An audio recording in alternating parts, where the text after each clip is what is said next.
Now let's get back to our agenda here in Bucharest, and I would like to introduce our first speaker, which is Amedeo Perrone. He is Group Design Director, please Amedeo, at Fjord. And Fjord, you can come here for a start. Fjord is, it's with applause. You need the mic, yes. Hello, everyone. Just a short introduction for the public. So Fjord is part of Accenture, is a design and innovation consultancy company. Amedeo is with Fjord for over 6 years, but he has 20 years experience in designing and with a PhD philosophy, I think, in human-computer interaction. I hope we will have time to take advantage of this diploma because I have a very interesting and important question about change. This is Change4Impact. But until then, it's great that you, with 20 years experience in designing, you are our first guest because this is, maybe before the presentation, this is a great topic. I think design is the very first step companies should make if they are producing goods, for example, to be sustainable. And maybe this is something people forget or they don't know about because basically they are looking only at the end of life cycle, at the waste, right? They see waste like a pollution problem, but actually waste, it's a design or it's starting with design, kind of. No? Well, this is exactly the point. Like, people think that designers just give a shape to products. Like drawing. Yes, and what happens more often is that when you talk to big companies, the stakeholders think that designers will make the draw of something, while what I do for 20 years is designing experiences. And designing experiences means not just designing a product, but the whole service around it.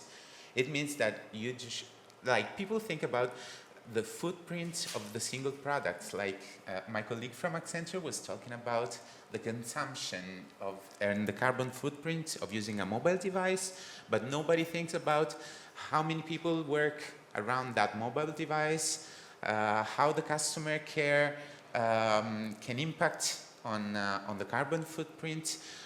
Nobody cares about the mental health of employees. Nobody think about the transportation of the delivery, and so on and so forth. We consume this earth not just to have a product, but for the end-to-end service. And to have a great service, we are consuming a lot. And this is my job. I don't draw things. Okay, good explanation. So I will let you do your thing. So you had these focus groups, right? And you came up with these trends of this year, behavioral trends or something like that? Yes. I will just go over there and look at your presentation. Okay, good luck. Thank you very much. I will take the remote controller just to control my deck. So yeah, Fjord Trends are trends about people, companies, technology, and are a good example of sustainability because nobody signed off our trends. There's not just one author. It's the work of more than 2,000 people from 30 different studios with the help of Accenture. So think about a company made of more than 700,000 people that works together to understand the trends of the next year. So in 2021, the main topic of our trend was mapping new territories. Because of COVID-19, because of these big changes, we were trying to understand where the world was going.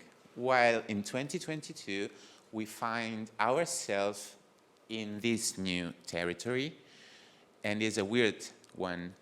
Like, there's not just a problem with carbon footprint and ecology. we have a problem with people, with communities, with the sense of selves. In fact, we call the trends of this year a new fabric of life. This new territory is a way to rethink the material, the texture of our society, of our planet. It's totally new. It's something brand new. Distances, metaverse, planet, everything is changing. So we cannot think as we used to do. We need to think about a new material to shape this new world. This is why we call it a fabric of life. As good designers, we give this shape to our trends. So every single trend is made of a different fabric. We have 5 main trends. As you will see, they are not just about technology, they are more about people interacting with each other, interacting with themselves, with their employers, with technology, with consumers, with products. So let's start from the first one, which is Come As You Are, which is not the song from Nirvana, but it says a lot about the meaning of this trend. Come As You Are talks about ourselves.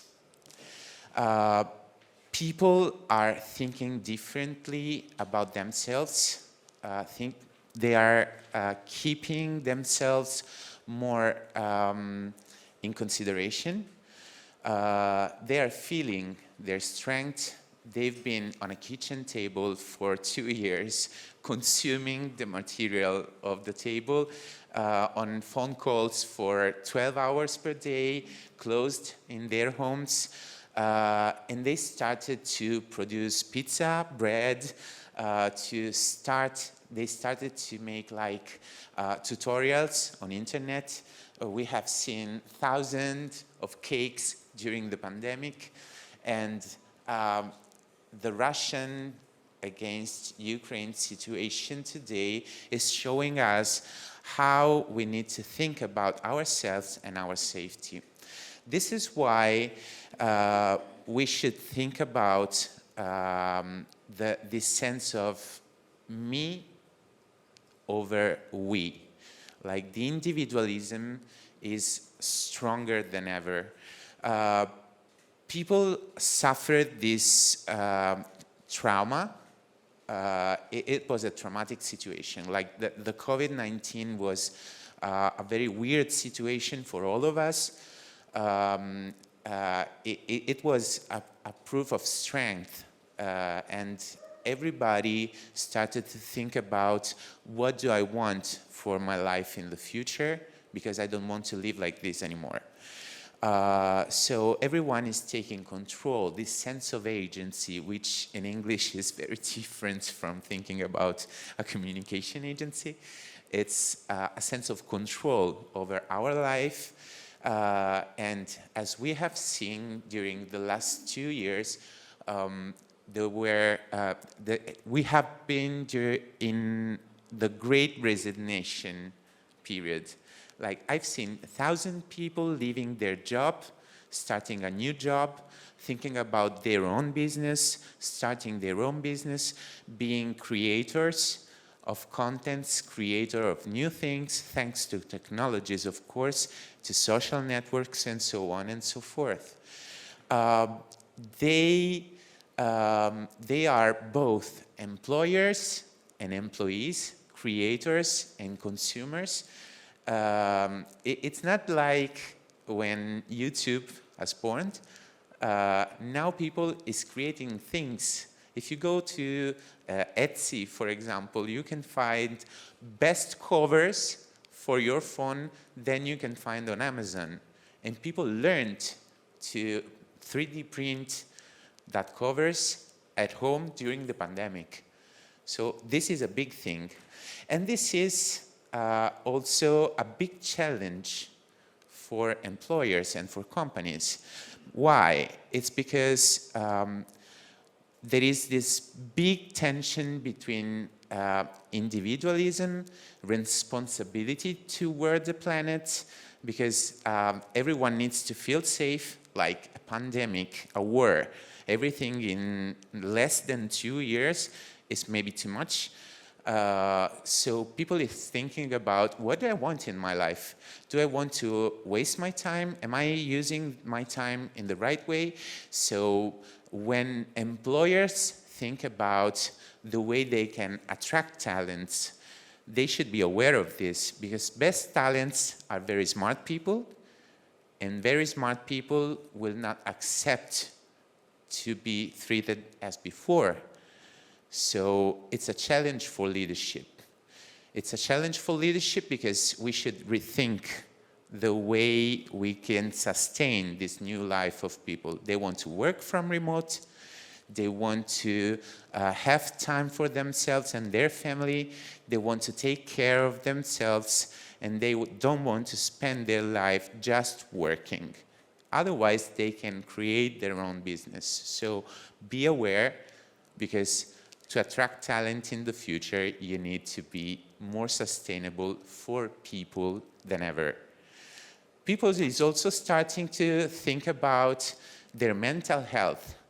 Like, they are starting to disclose what is their status. During the past years, people was quite, concerned about disclosing their miscomfort. While right now, people needs to disclose and talk about their mental health. Like, I'm feeling bad.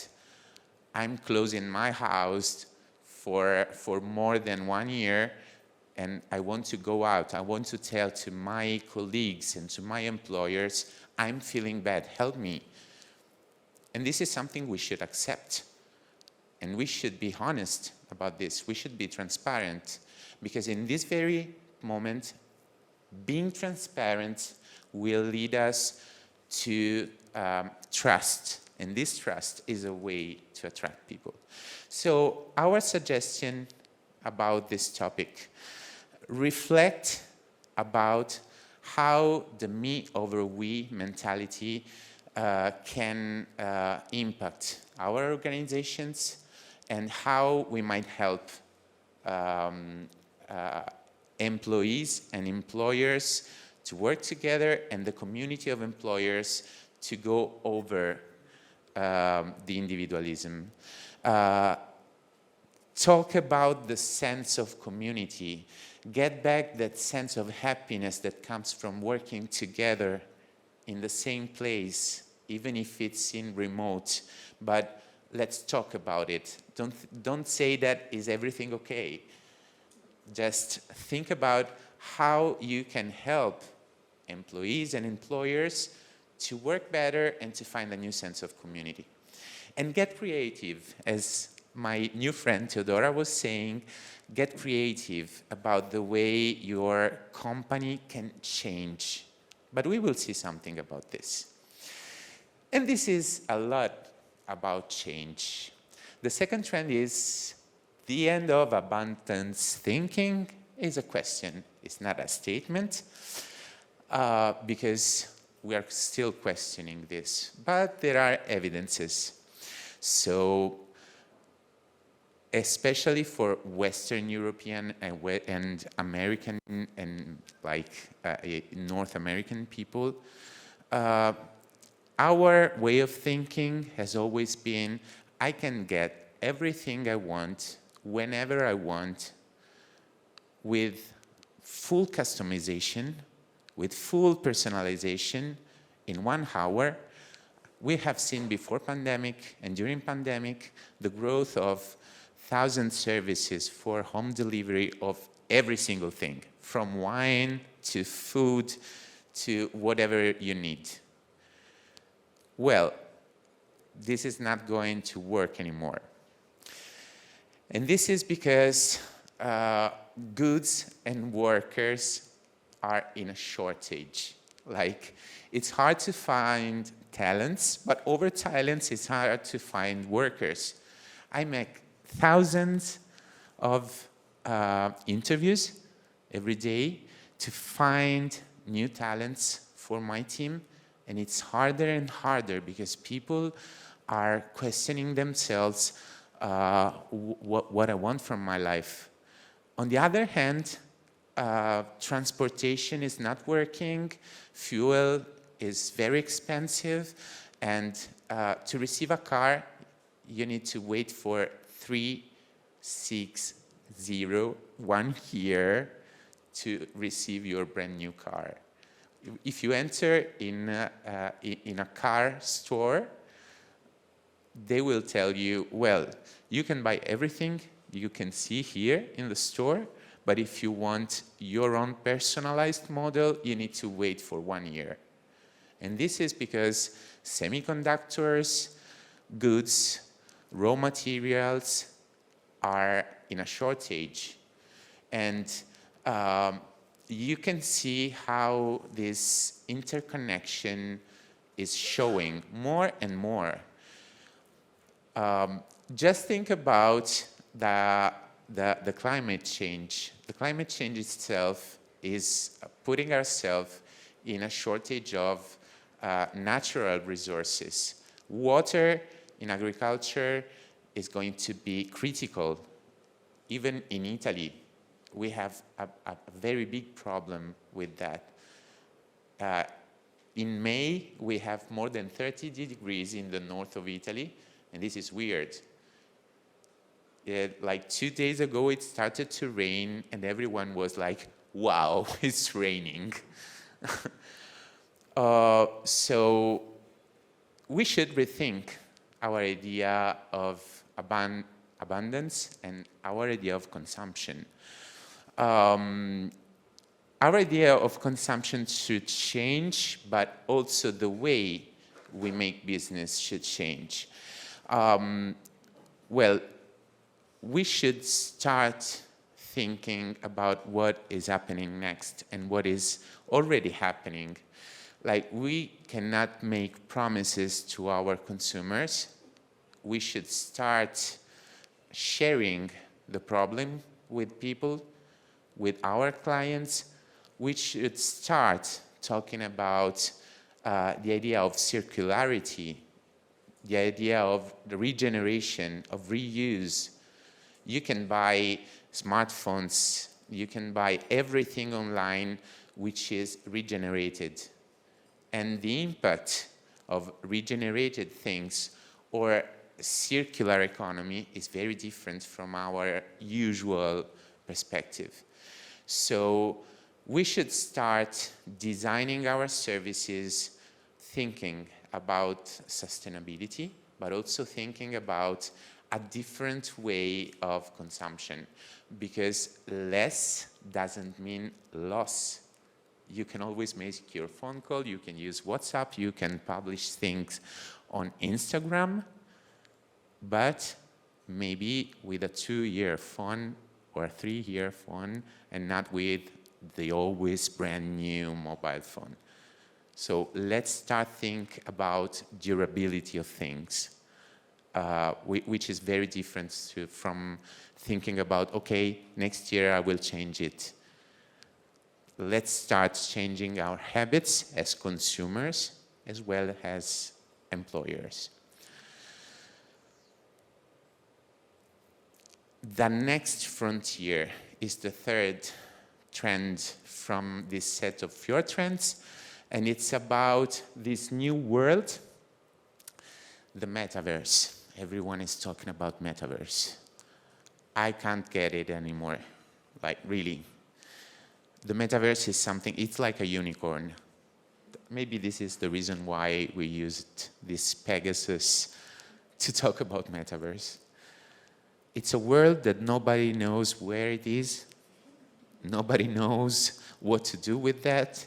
It's like the first version of the web. Everyone, every company wants a metaverse, a personal metaverse for myself. This talks about the ego of a lot of people.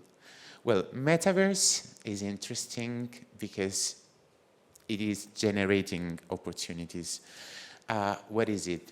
is a space which is not here with us. Exactly the way web is another space. When we refer to a space on the digital, we call it a website. We give it a physical space. What is the big difference? The big difference is that we're no more talking about a two-dimensional experience. We're talking about a more than four-dimensional experience.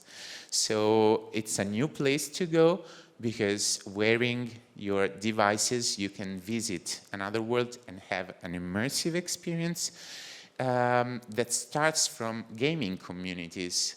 So it's going to be a serious thing that starts from a game. And this is the first time for gamers. It's like the revenge of nerds. Yay! Finally, in my life, I'm in trends. It's something that a lot of us is thinking about. There's a lot of people that used to make pictures and publish them on Instagram that are thinking that they can become rich with NFTs that are based on blockchain and ensure that everything that you produce and start minting is original. It's just like Bitcoins, but it's the right of an author. Well, there's a bubble right now. I'm not sure that it's going to be an infinite bubble. So people should focus more on the quality of their contents, because art is still art, and not every picture of bodies and perfect faces is something that people will buy with NFTs. But it's an opportunity to think about this cultural shift. Like, people can get creative on that. As Theodora was saying, we don't have another planet, but with our creativity, we created another planet. So I'm personally thinking how my work will change with Metaverse. And when I think about a customer journey, I don't think just to digital channels and physical channels, but also the other universe channel. And that channel has different rules. There's no physics, there's no time. I can be at the same time here and there. I can have an artificial intelligence with my personality that can go to the post office to make the line instead of me, so I can take time for myself. This is just an example. We can go creative.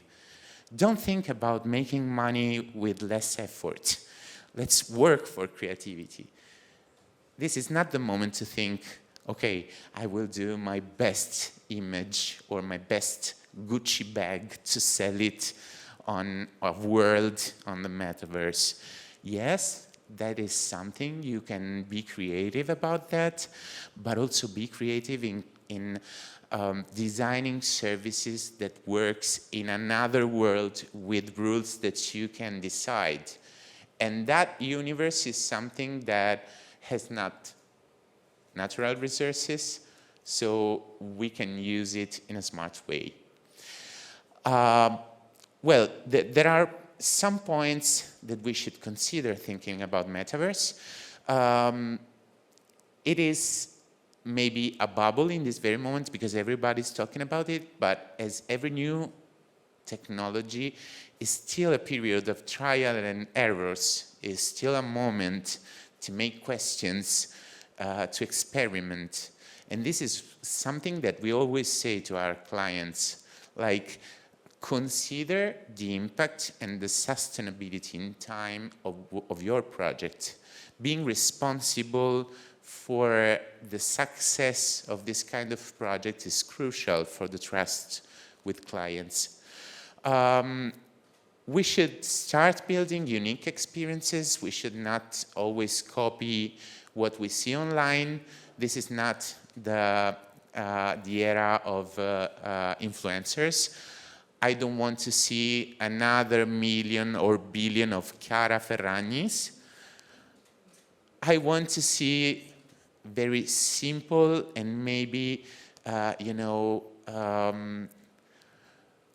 very creative young people doing something new and shine for their creativity and their work, which is something that the world deserves.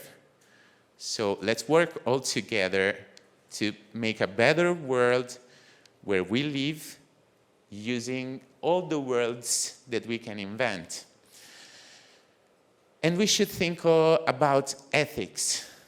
If we design, if we develop, if we create business on this new universe or these new universes, we should start thinking about ethics, about data protection, about protecting the wealth of people and the health of people. So be aware and always respect people. This is all about sustainability. It's not just nature. We are part of the nature. We are animals living in this planet.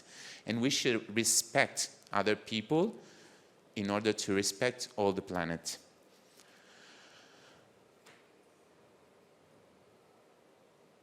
This much is true. This is the fourth one, and is maybe one of the funniest one, because brands promise. Every brand promises something. I remember Vodafone used to promise that it's all around you,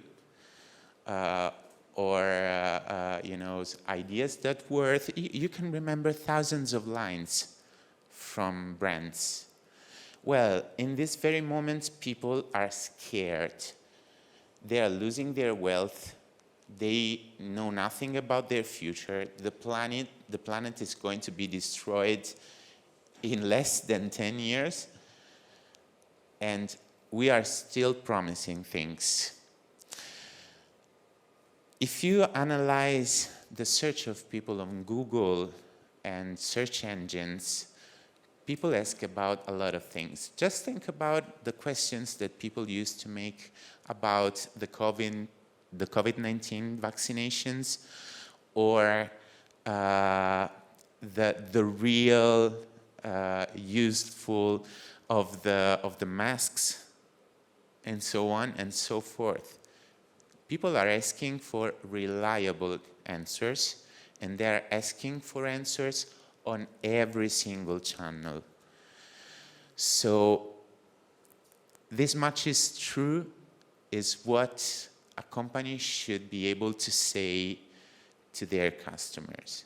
When we talk about sustainability, carbon footprint, all the deals that we are making with the planet, we should make sure that we are keeping the promise. So we should be honest enough to say what I'm saying is true, and I should start making conversations with people. I should start answers through AI's conversational, through human interactions. People has always limited time, but we should give an answer. And we should set the real expectation, because keeping the promise is the only way to keep people loyalty.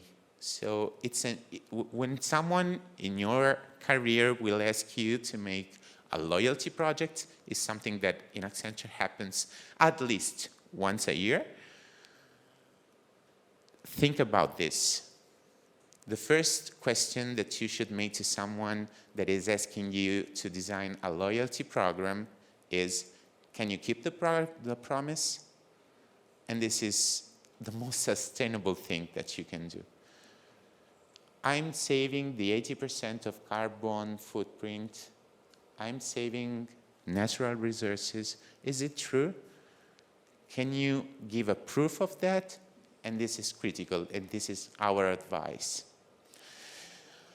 The last but not least, trend from 2022 is handle with care. There are different shades of care.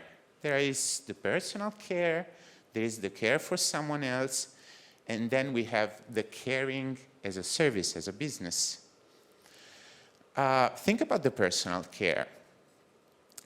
We use watches, bands, programs, online services, even paper to track our performance, because we are starting to take care of us. And during the pandemic, we were scared. We started to use masks. We vaccinated, hopefully. Because it's the first time in 30 years that people is feeling the risk. The war is so close that all of us has at least a small percentage of scare in their life. So getting back to the idea of individualism, individualism is also taking care of us and of every aspect of us, from the work to the health to the mental health. I need to stay healthy, not just for myself, but for the second type of health, which is of care, which is the care for someone else. During my experience in the COVID-19 pandemic situation, I've seen new mothers that had no time to participate to video calls because their children had COVID, so they were managing at the same time a bad situation in home, and they had parents on the other side of my country, and they didn't know how to help them, or like young couples living in a very small space, and you can listen the voice of the partners that are working at the same time, everybody in the same call. Sometimes it looks like a customer care center, because when you call someone, you can hear like a crowd behind. And taking care of someone in this very moment is hard. I was thinking about, why not taking care of a dog as I'm feeling lonely? But then I was like, okay, I can't care the dog because I'm always on a call. So how are we managing the sense of care? Is the caring business? Is the caring service? Are the caring services helping people? I'm not sure. Like, this should be part of what we can do to take care of ourselves. Like, we should care more about the planet. We should care about the idea of caring of employees. We should take care of other people, even if we don't know them. So one critical point is, okay, now we are fully individual. We think that social networks are networking, but they are creating connections instead of real relationships. It's a different way of intending humanity, and we should get back this sense of community, because it's a joint venture to change the world. Everybody needs to make his own part, but there is not just every single body. There is not just everyone. There is people. There is a community. And community has a sense that is different from the individual one.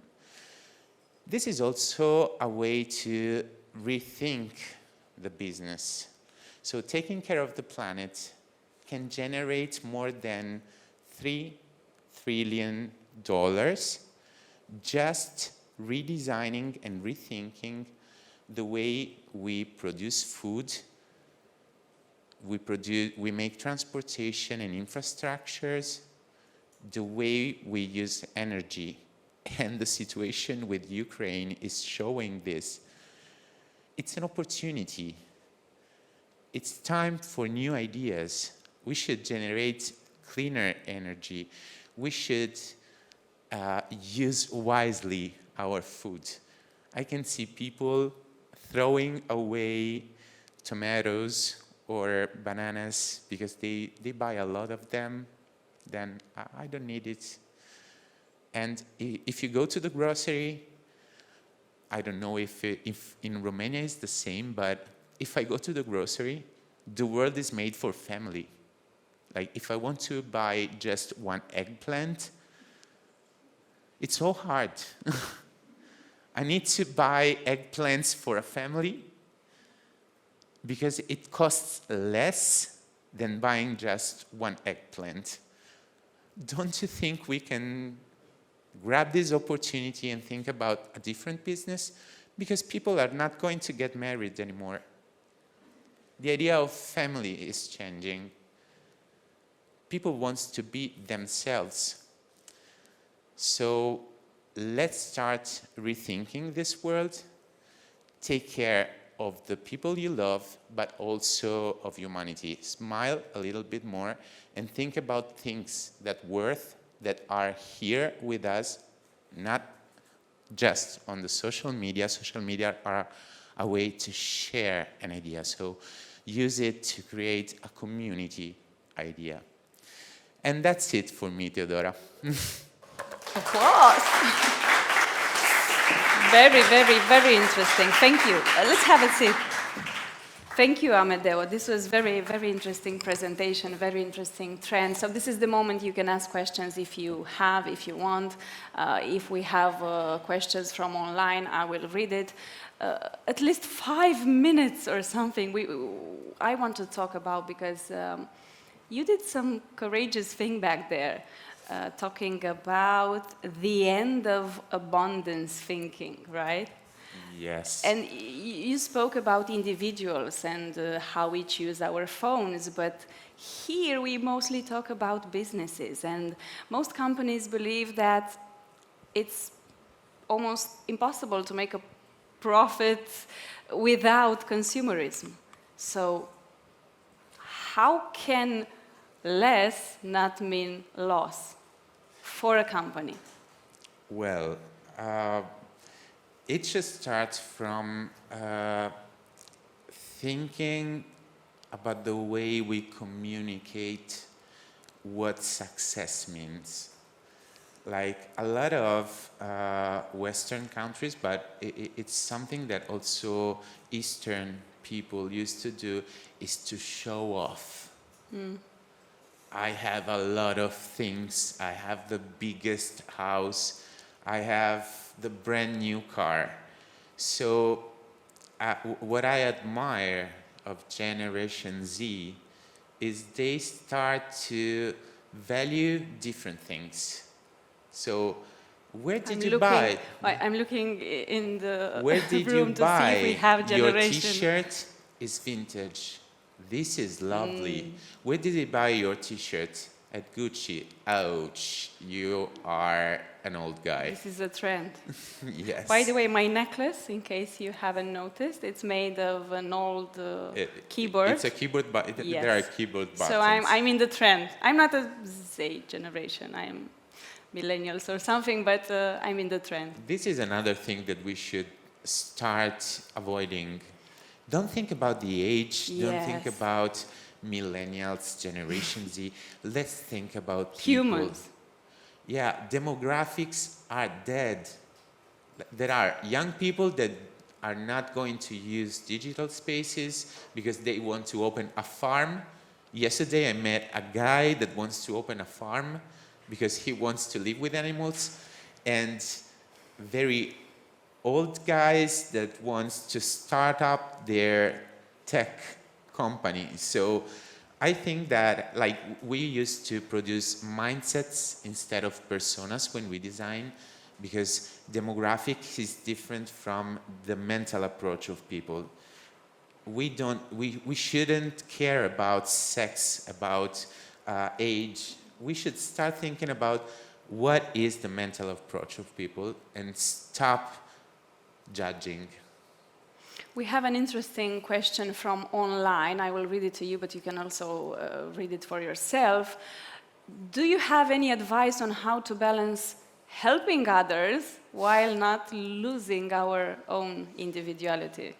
Well, I think that it's quite hard to lose your individuality. So I don't want to be the Catholic guy because I'm not one of those. But it's something that my grandmother used to tell me, and my mother as well. Start looking around. Start looking at what your colleague is going through. And this is a beginning. Start empathizing with them. Helping someone is not a problem. It's not an addictional effort. So you're not going to lose your individual, I'm sure. This is the best sport you've ever made. You subscribed a lot of times for gym, but never been there. But you always think about yourself. Start looking around. This is also connected with the kindness and the empathy you spoke about. And this is quite bizarre to speak about kindness in a business environment. So how can kindness be integrated in a company in this context of sustainability? How can a company be more sustainable using the empathy and the kindness? Well, empathy, the real meaning of empathy is feeling the same thing that someone is feeling. So it's not like it's not like thinking that someone is poorer than us. It's feeling their sensation. So if you can understand what a person is going through, you can also understand what a planet is going through. When you think about Ukraine, you used to think, oh, that's a pity, there's an awful thing. But are you feeling the sensation of families that are losing their home? How could you feel? Make yourself this question. If you start actually empathizing with people, with communities, with countries, with the society, and with the planet, think about the planet. I am dying. So if you start empathizing, sustainability comes with, by design, as we say. Okay, and because I said I want to take advantage of your education, your diploma in philosophy, my last question would be about change, so Change4Impact, it's the name of this conference. Change is something that is not coming overnight and very easily, especially in businesses or large companies that we mostly expect to be sustainable. So what do you think are the key elements to drive change in a company and in individuals, but mostly in a company? Well, I think that just like every living being, an organization can act like a real person, you know? It's an organism. So if you think about an organization has a community of people and not as a hierarchy of people, you can start talking about a sense of community with your organization and make employees parts of the organization. When the decision is shared, you put more effort in a decision because you don't feel just like a decision that someone else made for me, but I'm part of that decision. Think about the trends. this is also my product. So when you design something, you should not just think about the single use of the user, but you should start about a system design. We don't talk anymore about user experience. We design for life. It means that every single thing that I design take care of employees, of people, of communities, of the ecosystem, of the footprint, the carbon footprint, of all of these things, considering it as an organism called life. Great. Thank you. Thank you so much.